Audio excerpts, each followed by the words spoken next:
الحمد لله نحمده ونستعينه ونستغفره ونؤمن به ونتوكل عليه ونعوذ بالله من شرور أنفسنا ومن سيئات أعمالنا من يهده الله فلا مضل له ومن يضلله فلا هادي له ونشهد أن لا إله إلا الله وحده لا شريك له ونشهد أن سيدنا وسندنا ومولانا محمدا عبده ورسوله صلى الله تعالى عليه وعلى آله وصحبه أجمعين وسلم تسليما كثيرا كثيرا. أما بعد فأعوذ بالله من الشيطان الرجيم. بسم الله الرحمن الرحيم. ولله على الناس حج البيت من استطاع إليه سبيلا ومن كفر فإن الله غني عن العالمين.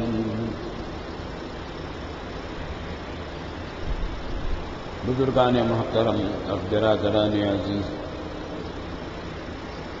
پچھلے جمعہ کو تو اپنی علالت کے باعث غیر حاضر رہا، لیکن اس سے پہلے حج سے متعلق بیان چل رہا ہے اور قرآن کریم کی جو آیات اس سلسلے میں نے پڑھی تھی ان کا بیان چل رہا تھا. کچھ باتیں آج بھی اس سلسلے کی عرض کرنا چاہتا ہوں، کیونکہ یہ مہینے حج کے مہینے ہیں. شوال، ذی القعدہ، ذو الحجہ، یہ تینوں مہینے حج کے ہیں. الحج اشہر معلومات، قرآن کریم نے فرمایا کہ حج کے یہ 3 مہینے معلوم مقرر ہیں، متعین. ان میں فرمایا کہ فمن فرض فیہن الحج فلا رفث ولا فسوق ولا جدال فی الحج. جو شخص احرام کرے، حج شروع کرے، تو پھر اس احرام باندھنے کے بعد نہ تو بے حیائی کی باتیں یا کام کرنا ہوگا، نہ گناہ اور ناجائز معصیت کے کام کرنے ہوں گے، نہ آپس میں جھگڑا کرنا ہوگا. جہاں تک بے حیائی کی باتیں کرنے کا معاملہ ہے، عام حالات میں تو وہ بھی ناجائز ہیں، لیکن احرام باندھنے کے بعد میاں بیوی کے درمیان بھی جنسی تعلقات یا جنسی عمل سے متعلق باتیں کرنا یہ بھی ممنوع ہو جاتا ہے. اور اگر جنسی عمل کر لیا جائے تو بہت بڑا کفارہ لازم ہوتا ہے.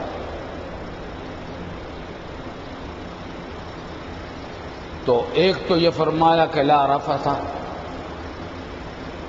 مراد ہے کہ جنسی عمل اور اس سے متعلق باتیں یہ ممنوع ہیں. ولا فسوق، اور فسق کا کام بھی کرنا، معصیت اور گناہوں کا کام کرنا یہ بھی ممنوع ہے.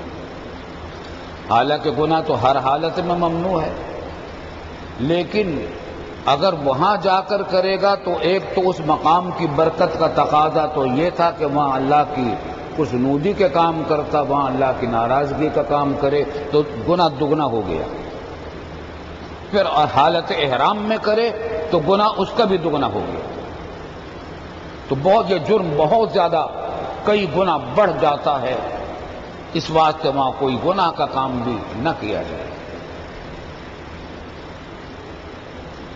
اور آپس میں جھگڑا بھی نہ کیا جائے، حالانکہ جھگڑا تو ویسے بھی ناجائز ہے، مگر حج کے موقع پر جو فرمایا تو اس کی وجوہ یہ ہے کہ ایک تو یہ کہ جنسی تعلقات میاں بیوی کے درمیان عام حالات میں حلال ہیں، احرام باندھنے کے بعد یہ بھی حرام ہو جاتے ہیں، اور دوسرا یہ کہ وہاں گناہ کرنا اس حالت میں، حالت احرام میں یہ کئی گنا زیادہ ہو جاتا ہے اس کا وبال۔ اور تیسری بات یہ کہ جھگڑا کرنا ممنوع ہے۔ سوال یہ کہ خاص طور سے حج کے بارے میں کیوں کہا گیا کہ جب حج کرو تو جھگڑا نہ کرو؟ نماز کے بارے میں کیوں نہیں کہا کہ جب مسجد میں جاؤ تو جھگڑا نہ کرو؟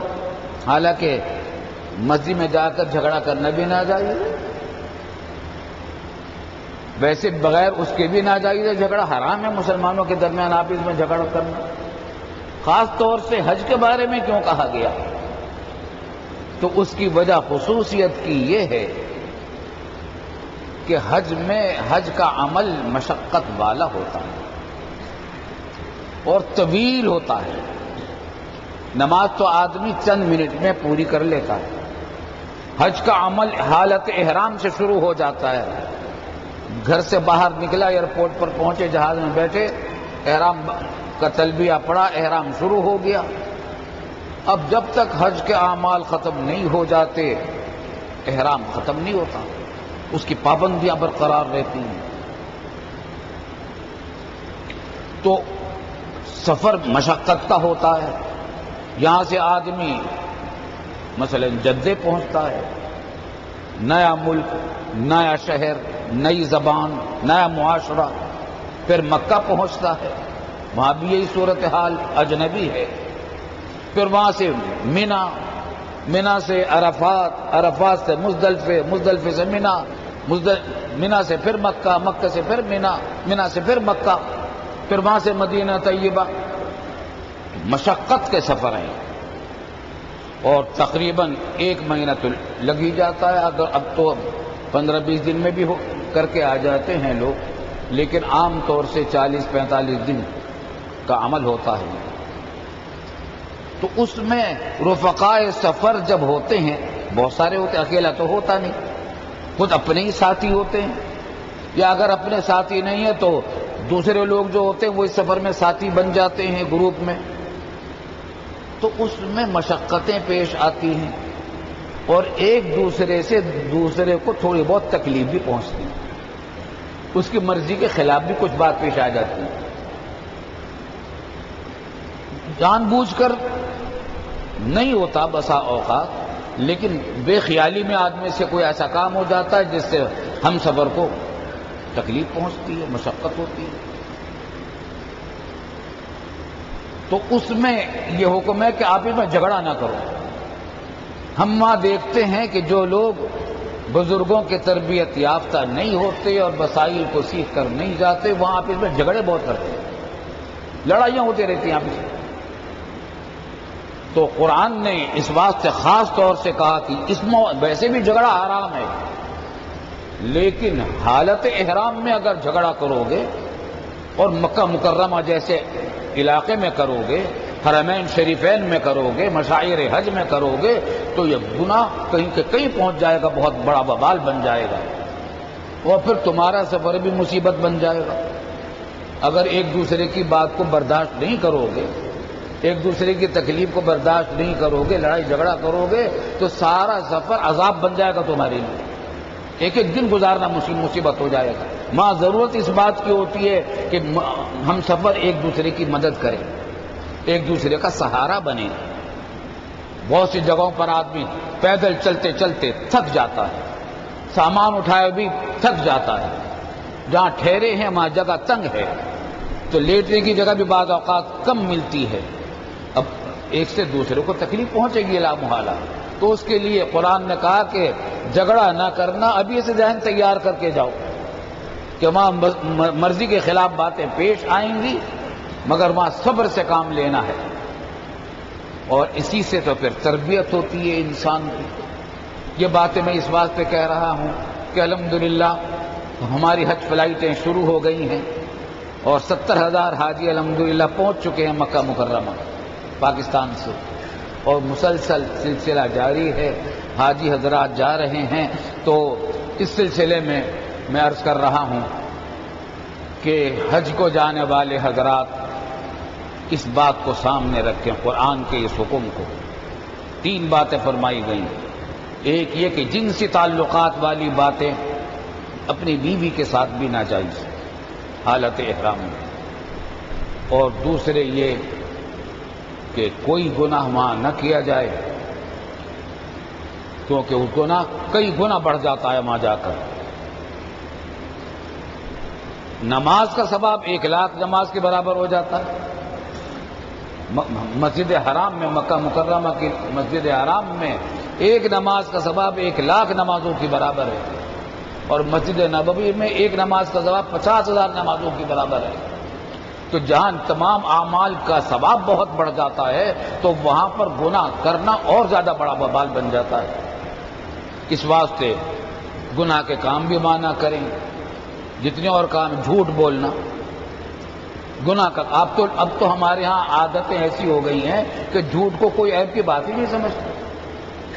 جھوٹ بولنا، وعدہ خلافی کرنا، بد عہدی کرنا، کسی کو تکلیف پہنچانا، یہ سب ناجائز کام ہے اور حرام ہے۔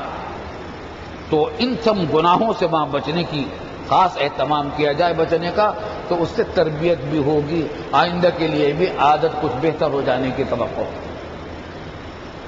چنانچہ اگر کوئی شخص ان تمام چیزوں کی رعایت کر کے حج کرے گا تو پھر اللہ تعالی حج مقبول عطا فرماتے ہیں۔ اور ان تمام رعایتوں میں ایک اہم بات یہ بھی ہے کہ مال حلال سے ہو حج۔ ہر ایک حج کو جانے والا اپنے پیسے کا جائزہ لے کہ میرا پیسہ اس میں کوئی حرام کا تو نہیں ہے، رشوت کا تو نہیں ہے، ناجائز کمائی کا تو نہیں ہے، بینک کے سود کا تو نہیں ہے، تجارت میں کوئی جھوٹ بول کر دغا بازی کر کے پیسہ کمایا ہوا تو نہیں ہے، کسی کی میراث کا دبایا ہوا پیسہ تو نہیں ہے، دوسرے کا مال کا چھینا ہوا پیسہ تو نہیں ہے، بھتہ خوری کا پیسہ تو نہیں ہے۔ ان تمام چیزوں کی رعایت کرے، حلال پیسے سے حج کرے گا تو قبول ہوگا، اور حلال پیسے سے قبول حج نہیں کرے گا تو قبول نہیں ہوگا اگر حرام مال سے کرے گا۔ اور اللہ تعالیٰ پھر جب ان چیزوں کی رعایت کرتا ہے بندہ اور حاجی، تو پھر اس کو ایک انعام ایسا نوازتے ہیں، وہ انعام یہ ہوتا ہے کہ فرمایا کہ جب واپس آتا ہے حاجی تو اس حالت میں واپس آتا ہے گناہوں سے پاک ہو کر، جیسے اس کی ماں نے اس کو آج ہی جنم دیا ہے، آج ہی ماں کے پیٹ سے پیدا ہوا۔ جب اب آدمی ماں کے پیٹ سے پیدا ہوتا ہے تو ہر گناہ سے پاک ہوتا ہے، گناہ کا کوئی داغ اس پر نہیں ہوتا۔ حج سے واپسی پر بھی حاجی کا یہ حال ہوتا ہے جب وہ ان تمام احکام کی پابندی کر کے واپس آتا ہے، تو یہ بڑی خوش نصیبی کی بات ہے۔ پھر ایک بات اور انعام عطا فرماتا ہے اللہ تعالیٰ، اور وہ یہ کہ فرمایا رسول اللہ صلی اللہ علیہ وسلم نے کہ الحج والعمرہ تابع بین الحج والعمرہ فإنہما ینفیان الفقر والذنوب۔ حج اور عمرہ کیا کرو اس لیے کہ یہ دو چیزوں کا خاتمہ کر دیتے ہیں، حج اور عمرہ۔ ایک فقر و افلاس کا خاتمہ کر دیتے ہیں، اور دوسرے گناہوں کا خاتمہ کر دیتے ہیں۔ گناہوں سے تو ایسا پاک کر دیتے ہیں جیسے ماں کی پیٹ سے آج پیدا ہوا، اور فقر و افلاس کا بھی خاتمہ کر دیتے ہیں۔ یہ بھی عجیب بات ہے، یہ نبی کے سوا کوئی نہیں کہہ سکتا۔ حالانکہ حج کریں یا عمرہ کریں، اب تو لاکھوں روپے کا خرچہ ہے. آسان سے آسان یعنی سستے سے سستا طریقہ حج راستہ اختیار کیا جائے، سواری اختیار کی جائے، تب بھی 1 لاکھ سے زیادہ کا خرچہ ہوتا ہے. اور بہت سے لوگ تو وہ ہیں کہ حج فرض ادا کرتے ہیں تو ایک ایک پیسہ جوڑ کر عمر بھر جمع کرتے رہتے، پھر کہیں جا کر حج کا موقع ان کو ملتا ہے، ساری پونجی لگا دیتے ہیں حج پہ. اس کا تقاضا تو یہ تھا کہ حج کرے یا عمرہ کرے تو آدمی فقر اور افلاس کا شکار ہو. لیکن نبی یہ کہتا ہے، اللہ کا نبی، سچا نبی یہ کہتا ہے کہ فَإِنَّهُمَا يَنْفِيَانِ الْفَقْرَ وَالذُّنُوبَ. یہ حج اور عمرے کی ایک خاصیت یہ ہے کہ فقر و افلاس کا خاتمہ کر دیتے ہیں یہ، اور گناہوں کا خاتمہ کر دیتے ہیں. اور اس کا مشاہدہ آپ کر لیجئے، جو چاہے کر لے، ہر ایک مشاہدہ کر لے گا، تجربہ سامنے آ جائے گا. حج سے حج مقبول ہو، حج مقبول وہ ہوتا ہے جو ان شرائط کے ساتھ ہو جو میں نے اب عرض کی. حج مقبول ہو تو پھر فقر و افلاس اگر تھا بھی پہلے وہ ختم ہو جاتا ہے، واپس آئے گا، پیسے میں برکت ہوگی. اللہ تعالیٰ آمدنی میں کے راستے کھولے گا، رزق کے راستے کھول دے گا، اور گناہوں کا خاتمہ کر دیتا ہے. اور حج مقبول کی 2 علامتیں ہیں. کیسے پتا چلے کہ کس کا حج قبول ہوا ہے کس کا نہیں؟ تو ایک علامت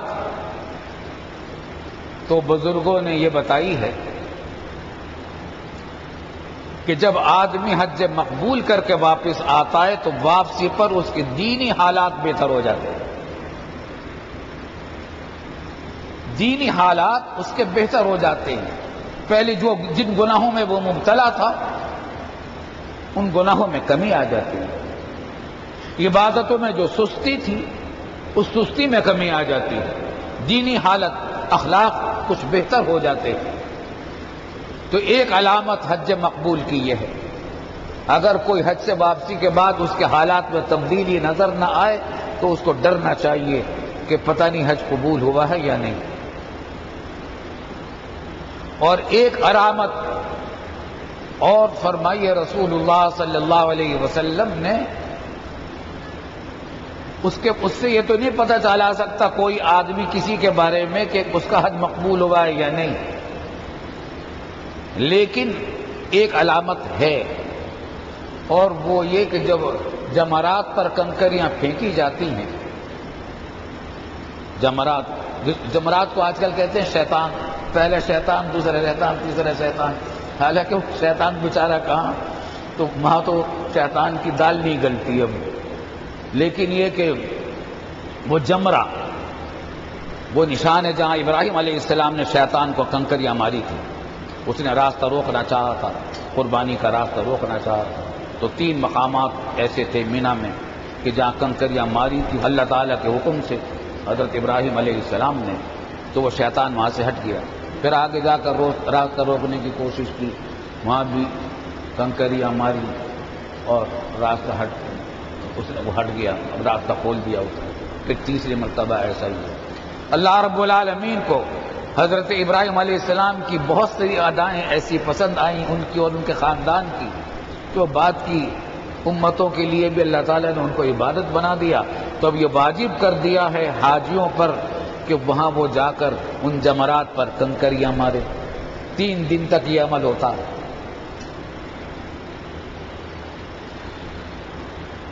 اور مزدلفے میں رات گزارتے اس سے پہلے 9 تاریخ کو حج ہوتا ہے. عرفات کا میدان میں جمع ہونا، حج کا اصلی رکن یہ ہے. عرفات کے میدان میں جمع ہوتے ہیں ظہر سے مغرب تک. بنیادی رکن حج کا یہ ہے اجتماع عرفات میں. پھر مزدلفے آ جاتے ہیں، رات وہاں گزارتے ہیں. صبح کو مینا آتے ہیں، پھر وہاں کنکریاں مارتے ہیں. تو کنکریاں وہاں سے لے لیتے ہیں، مزدلفے میں تلاش کر کے رکھتے ہیں، کیونکہ اب 3 دن تک کنکریاں ماری جائیں گی. لاکھوں آدمی ہیں، 40-50 لاکھ آدمی ہیں، ان کو ہر ایک کو بہت ساری کنکریاں چاہیے 3 دن کے لیے. 7 کنکری روزانہ مارنی ہوتی ہے. تو پہلے دن تو جمرہ عقبہ کی رمی ہے، اور پھر باقی 2 دنوں میں تینوں جمرات کی رمی ہے. تو روزانہ 21 کنکریاں چاہیے. اب 21 کو 3 سے ضرب دے لیں اور 7 اور شامل کر لیں، اچھی خاصی بڑی تعداد ہو جاتی ہے. اس میں بھی پابندی ہے کہ بہت بڑے بڑے پتھر نہ ہوں، بہت ہی پتلی چھوٹی باریک نہ ہو، درمیانی درجے کی کنکری ہو. تو مزدلفے سے اٹھا کر لاتے ہیں لوگ، اپنے پاس جمع کر کے رکھ لیتے ہیں، کیونکہ مینا میں کہاں تلاش کرتے پھریں گے 50 لاکھ آدمی کہ اتنی کنکریاں جمع ہوں. جب وہ کنکریاں ماری جاتی ہیں جمرات پر تو اچھا اس کا تقاضا کیا تھا؟ 50 لاکھ آدمی اتنی کنکریاں ماریں گے 3 دن تک، تو وہاں تو پہاڑ کھڑا ہو جانا چاہیے تھا، ٹیلا کھڑا ہو جانا چاہیے تھا کنکریوں کا، لیکن وہاں کوئی کنکریوں کا ٹیلا نہیں کھڑا ہوتا. فرمایا رسول اللہ صلی اللہ علیہ وسلم نے کہ جس کی حج کا حج قبول ہوتا ہے اس کی پھینکی ہوئی کنکریاں فرشتے اٹھا کر لے جاتے ہیں. جو پڑی رہ جاتی ہیں یہ ان بد نصیبوں کی کنکریاں ہیں پھینکی ہوئی جن کا حج قبول نہیں ہوا. اللہ پناہ میں رکھے، اللہ پناہ میں رکھے، ایسا بد نصیب نہ بنائے کسی کو. حج کو جائے بھی، مشقتیں بھی اٹھائے اور یہ بد نصیبی ساتھ لے کر آئے کہ حج قبول نہیں ہوا اللہ کے نزدیک. اور حج قبول نہ ہونے کی وجہ وہ ہے، یہ نہیں ہے کہ ایسے نہ مقبول کر دے گا اللہ رب العالمین، وہ تو رحمان و رحیم ہے، بہت معافیاں، بہت گناہوں کو معاف کرتا ہے. لیکن اس کی بارگاہ میں جب وہاں حاضر ہوں گے تو اس کے آداب ہیں، اس کے احکام ہیں، اس کے شرائط ہیں. حالت احرام میں ناخن کاٹنے کی اجازت نہیں ہوتی، بال توڑنے کی اجازت نہیں ہوتی، بال کاٹنے کی اجازت نہیں ہوتی، خوشبو لگانے کی اجازت نہیں ہوتی، سلا ہوا کپڑا پہننے کی اجازت نہیں ہوتی، عام جوتے مکیسن یہ پہننے کی اجازت نہیں ہوتی، سر ڈھکنے کی اجازت نہیں ہوتی. یہ بڑی پابندیاں ہیں. ان تمام پابندیوں کے ساتھ جب آدمی حج کرتا ہے تو قبول ہوتا ہے، پھر شک نہیں کرنا چاہیے قبولیت میں. مال حلال سے جب ہوا ہے اور شرعی قاعدے کے مطابق ہوا ہے وہ ضرور قبول ہوتا ہے. اللہ رحمان و رحیم ہے. لیکن جو لوگ ایسے بد نصیب ہوں کہ مال حرام سے حج کر رہے ہوں یا وہاں جا کر بھی حرام کاموں سے اجتناب نہیں کرتے تو ان کا حج قبول نہیں ہوتا اور ان کی کنکریاں پڑی رہ جاتی ہیں. ایک بڑے پریشانی کی ایک بات ہے تھوڑی سی، وہ یہ کہ ہم نے بھی جا کر بار بار الحمدللہ حاضری ہوئی حج میں، تو ہم نے وہاں کبھی تودے نہیں دیکھے، ٹیلے نہیں دیکھے کنکریوں کے، اور حکومت کی طرف سے بھی وہ کوئی انتظام ہم نے نہیں دیکھا کہ کنکریاں وہاں سے ہٹائی جاتی ہوں. لیکن پچھلے 1-2 سال پہلے مجھے کسی نے بتایا تھا کہ اب وہاں حکومت کو باقاعدہ گاڑیاں لگانی پڑتی ہیں کنکریاں ہٹانے کے لیے. یہ خطرناک بات ہے نہیں ہے؟ بہت فکر کی بات ہے، خطرناک بات ہے. اس کا مطلب یہ کہ ایسے بدنصیب بہت ہیں جن کی کا حج قبول نہیں ہوتا. ہوتا کیا ہے؟ اللہ پناہ میں رکھے، یا تو مال حرام ہوتا ہے، یا احرام کی پابندیاں نہیں ہوتی، یا وہ شرائط جو ابھی قرآن کریم کے حوالے سے میں نے ذکر کیے، احکام ذکر کیے، ان کی خلاف ورزی ہوتی ہے. تو پھر اگر حج قبول نہیں ہوتا تو تعجب نہیں ہونا چاہیے. ایک بات اور عرض کروں،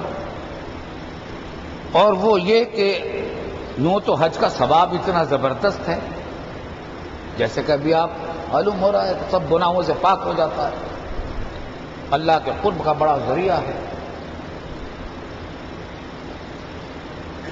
لیکن اچھا نفلی حج بھی بڑے ثواب کا کام ہے. حج فرض کر چکا ہے، اگرچہ عمر بھر میں فرض ایک ہی مرتبہ حج کرنا ہے، لیکن نفلی حج کو اگر چلا جائے کوئی آدمی تو اس کا بھی بڑا اجر و ثواب ہے، بہت عظیم الشان ثواب ہے. اللہ تعالی ہر ایک کو حج مقبول عطا فرمائے. لیکن حکومت سعودی حکومت کی طرف سے ایک پابندی ہے ہجوم کے رش کو قابو میں رکھنے کے لیے. وہاں کی حکومت ہر سال اعلان کرتی ہے، پتہ نہیں اس سال اعلان کیا یا نہیں، کہ مقامی لوگ جو لوگ سعودی عرب میں رہتے ہیں جن کو 5 سال کا عرصہ گزر چکا ہے وہ تو نفلی حج کو آئیں، باقی لوگ نہ آئیں. جن کو 5 سال کا وقفہ نہیں گزرا وہ حج کو نہ آئیں، تاکہ حج فرض ادا کرنے والوں کو کی پریشانیوں میں کمی ہو، ان کی مشقت میں کمی آئے. تو وہاں سعودی حکومت کی طرف سے یہ اعلان ہوتا ہے. لیکن مجھے وہاں بتایا گیا تھا جدے میں کہ بعض لوگ جھوٹ بول کر اور یہ لکھ کر یا کہہ کر کہ ہم نے پچھلے سال حج نہیں کیا نفلی حج، وہ جاتے احرام باندھ کر وہاں. تو جو شخص اس طریقے سے جھوٹ بول کر حج کرے گا، احرام باندھے گا نفلی حج کا، حج فرض بھی نہیں ہے، تو اگر اس کا حج قبول نہیں ہوتا تو تعجب کی کیا بات ہے. کئی سال پہلے مجھے بتایا گیا تھا کہ یہاں بھی جب حج کے داخلے کے فارم پر کرائے جاتے ہیں وزارت حج کی طرف سے، تو اس میں خانہ یہ ہوتا ہے کہ پچھلے سال تم نے حج کیا تھا یا نہیں کیا تھا، یا پچھلے کتنے سال سے تم نے حج نہیں کیا. اس میں لوگ جھوٹ لکھتے ہیں. پچھلے سال یا 2-3 سال پہلے حج کیا تھا اس کے بارے میں جھوٹ بولتے ہیں تاکہ ہمیں اجازت مل جائے. تو جو شخص جھوٹ بول کر اس طریقے سے حج کرے گا تو اگر اس کا حج قبول نہیں ہوتا تو تعجب کی کیا بات ہے. مگر سوچے آدمی کوئی عقل سے کام لے کہ بھائی تو اتنا روپیہ خرچ کر کے بھی جا رہا ہے، اتنی محنت مشقت بھی اٹھا رہا ہے، اور ایسا بد نصیب ہو کر تو واپس آئے گا کہ تیرا حج قبول نہیں ہوگا. اس سے بہتر تو ہے کہ تو نہ جا. نفلی حج کے لیے جانا کیا ضروری ہے؟ نہیں جائے گا تو کوئی مواخذہ تیرے سے نہیں ہوگا. تو نے اگر حج فرض ادا کر دیا تو فریضہ تیرا ادا ہو گیا. اللہ نے پیسے دیے ہیں، وقت دیا ہے، جائز طریقے سے اگر جا سکتا ہے تو ٹھیک ہے، چلے جاؤ بھائی. تو ایک بات بھائی یہ ہے جو میں تمام مسلمانوں کے لیے کام کی چیز ہے. جو حضرات ابھی حج کو نہیں جا رہے، خدا کرے وہ اگلے سال حج کو جائیں، اگلے سالوں میں ان کو حج کی توفیق ہو تو یہ کام کی باتیں ان کے کانوں میں پڑی رہیں. ایک بات اور ہے، اور وہ یہ کہ قرآن کریم نے جو فرمایا کہ ولا فسوق ولا لا رفث ولا فسوق ولا جدال فی الحج، کہ گناہ کے کام نہ کرو. اور میں نے عرض کیا تھا کہ گناہ کا کام اگر ہو تو دنوں میں اور ہر جگہوں پر ہے ہی گناہ، لیکن ان دنوں میں یا اس مقام پر کرنا اور کئی گنا زیادہ ہو جاتا ہے گناہ. لیکن اس طرف توجہ کی ضرورت ہے. بعض لوگ یہ کرتے ہیں کہ مسائل حج کا صحیح طریقے سے مطالعہ نہیں کرتے، سمجھ کر نہیں جاتے، بس ایسے ہی چلے گئے اور قابلے میں شامل ہو گئے، نہ مسئلے مسائل معلوم ہے نہ کچھ. جو لوگ مسئلے مسائل کو اچھی طرح سمجھ کر نہیں جاتے وہ سخت پریشانیوں کا شکار ہوتے ہیں، اور بعض اوقات ان کا حج بھی خراب ہو جاتا ہے. اس واسطے یہ نہایت ضروری ہے کہ حج کو جانے سے پہلے حج کے مسائل کو اچھی طرح سمجھا جائے. اب الحمدللہ حاجیوں کو لے جانے والے گروپ اس کا انتظام کرتے ہیں. جس گروپ میں آپ شامل ہیں اس گروپ کے لوگ انتظام کرتے ہیں کہ حج کے مسائل سمجھاتے ہیں، بتاتے ہیں. حج کے مسائل بالکل نئے ہوتے ہیں زندگی میں، کبھی ان سے واسطہ نہیں پیش آیا. بڑے بڑے علماء کو غلطی ہو جاتی ہے. بھئی ہم اپنی بات عرض کرتا ہوں، پتہ نہیں کتنی مرتبہ کتاب الحج پوری میں پڑھ چکا تھا درس نظامی میں دارالعلوم سے فارغ ہونے سے پہلے. کتنی مرتبہ اس کے فتوے لکھ چکا تھا جانے سے پہلے، اور کتنی مرتبہ حج کی کتاب فقہ میں قدوری وغیرہ میں حج کے مسائل بھی پڑھا چکا تھا طلبہ کو، ہندی کی چندی کر کے ایک لفظ کو سمجھا چکا تھا. لیکن جب وہاں پہلے حج کے لیے پہنچا سن 64، تو ایسا محسوس ہوتا کہ مجھے کچھ نہیں پتا یہاں. کچھ سمجھ میں نہیں آ رہا تھا کس طرح کرے کس طرح نہ کرے، دوسروں کو دیکھ دیکھ کر کام کر رہے تھے۔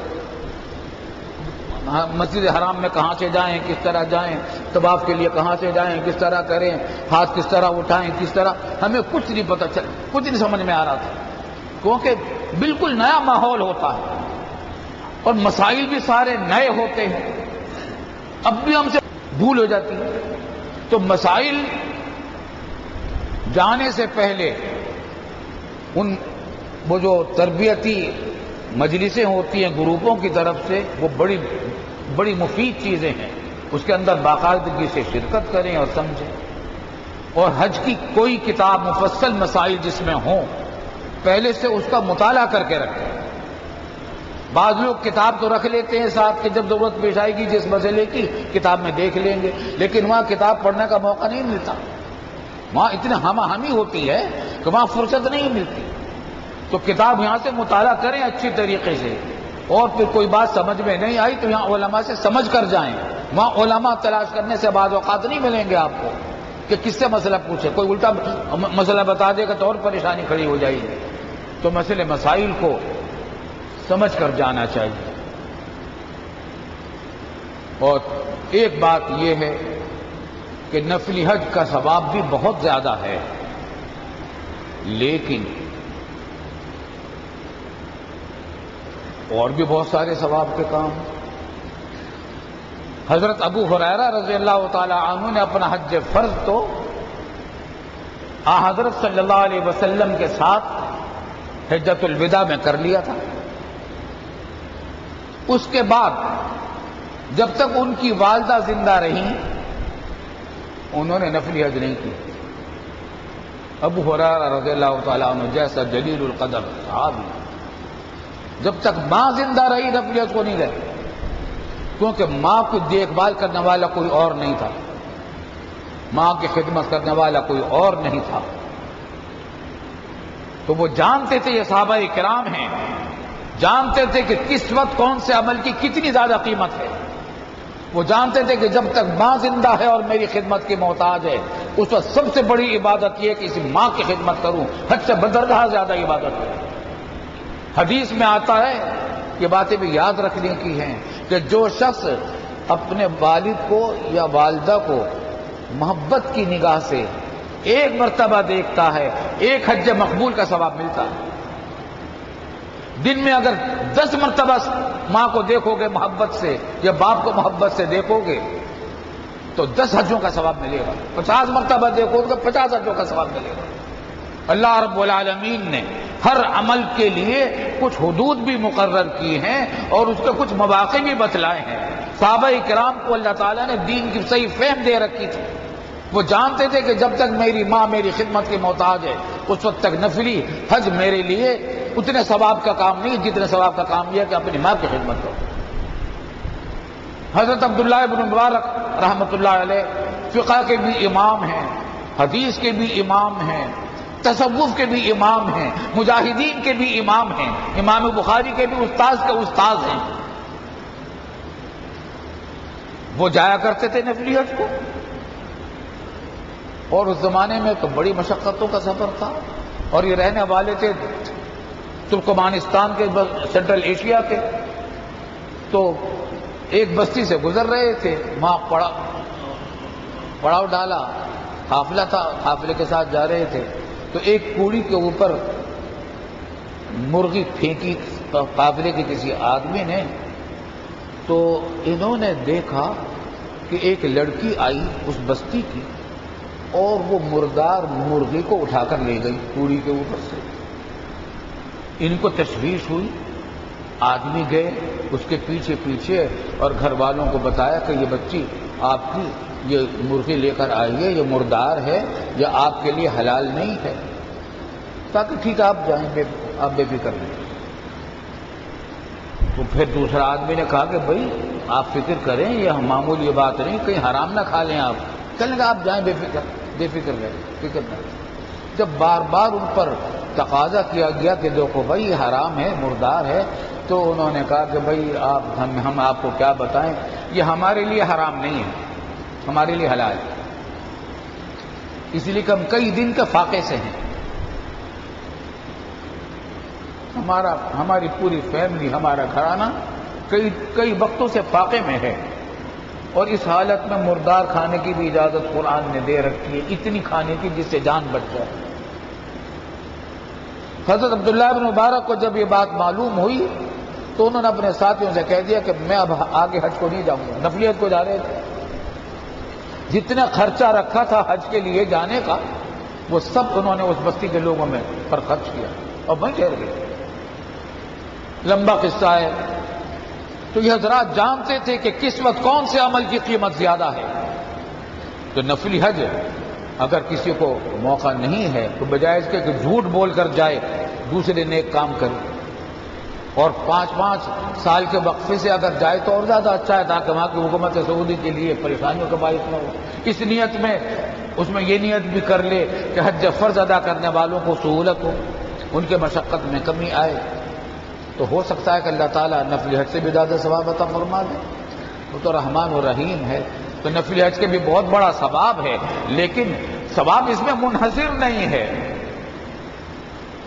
ثواب کے اور بھی راستے، بعض اوقات اس حج نفلی حج سے بھی زیادہ کا ثواب مل سکتا ہے۔ دوسرے ایسے اعمال کو بھی دیکھا جائے، ایسے معاملات میں، ایسے مواقع میں علماء کرام سے مسئلہ مشورہ پوچھتے رہنا چاہیے اور مسئلے مسائل معلوم کرتے رہنا چاہیے۔ اللہ تعالی ہم سب کو راہ مستقیم پر چلنے کی توفیق عطا فرمائے، اور دین کو صحیح سمجھ کر صحیح طریقے سے عمل کی توفیق عطا فرمائے، اور بیڑا پار کر دے ہمارا اس دنیا سے اپنے پاس اللہ تعالیٰ مقبول بندوں میں شامل کر کے بلا لے۔ وآخر دعوانا الحمدللہ رب العالمین۔